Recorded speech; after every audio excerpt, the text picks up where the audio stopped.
Working for you, good afternoon. Yes. Sorry.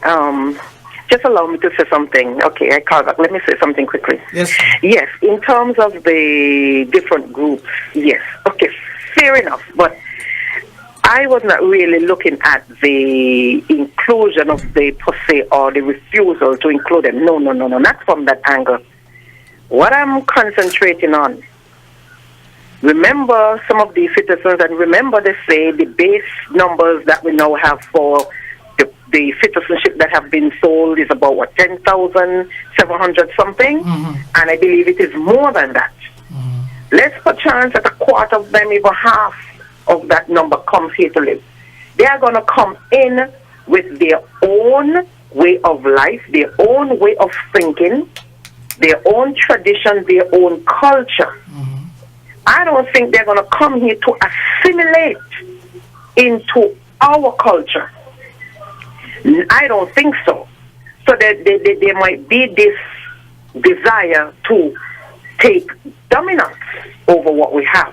This is the angle from which I was looking at.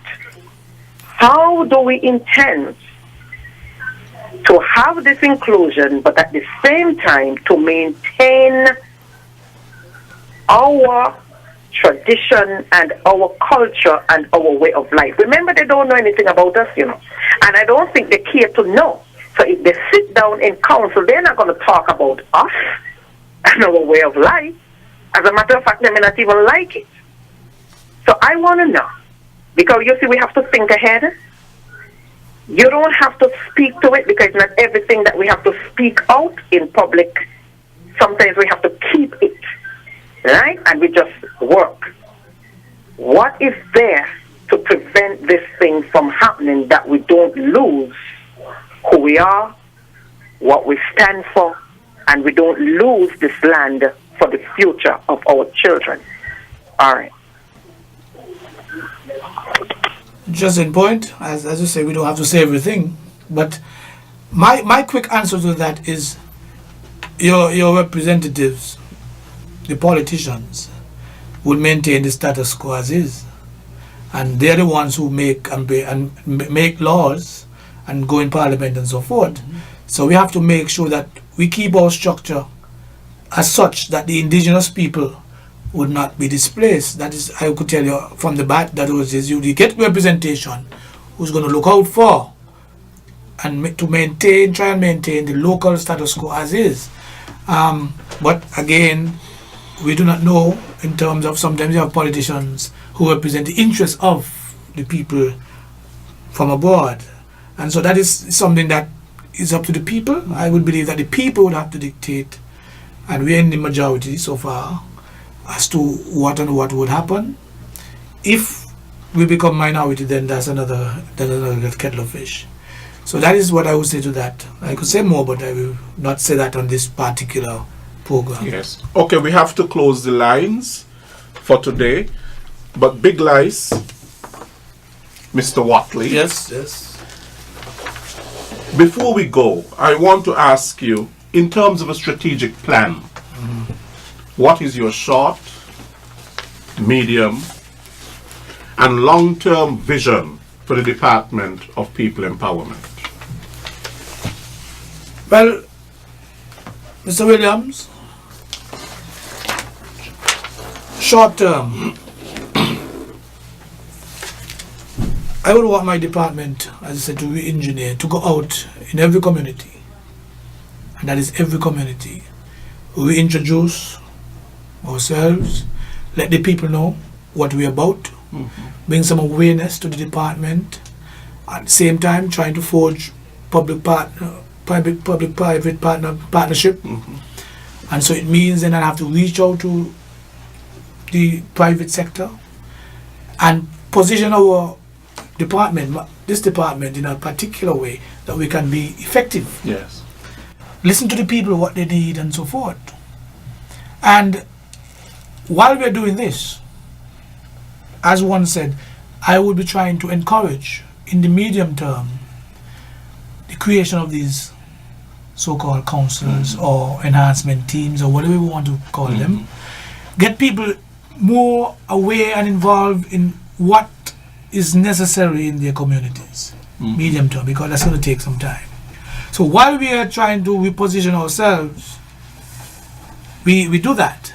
And in the long term, we bring about the whole issue of sustainability, making our communities more viable by ensuring that maybe we could have job creation, or some people might feel comfortable with what's happening. So long term is that security. The communities are going to be more secure.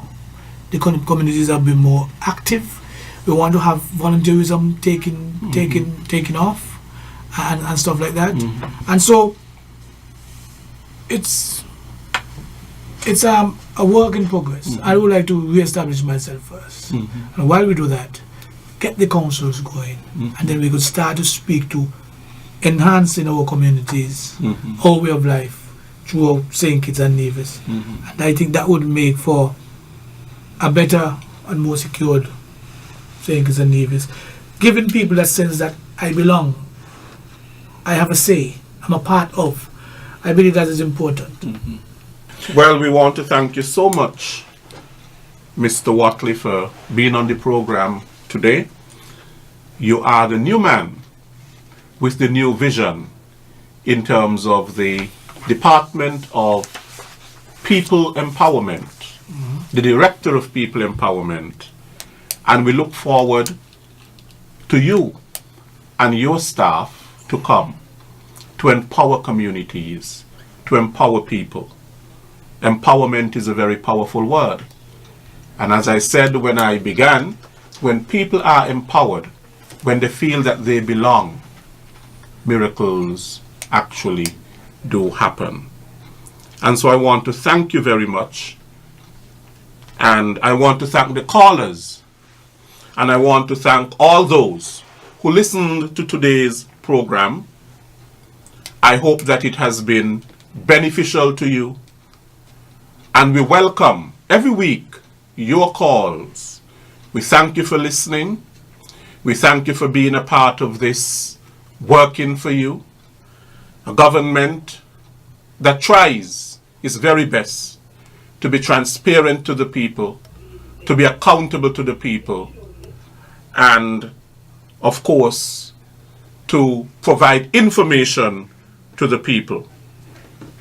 This is Working for You. I am your host, Les Roy Williams. Next week we will be back. We look forward to you tuning in again and listening to us. See you next week.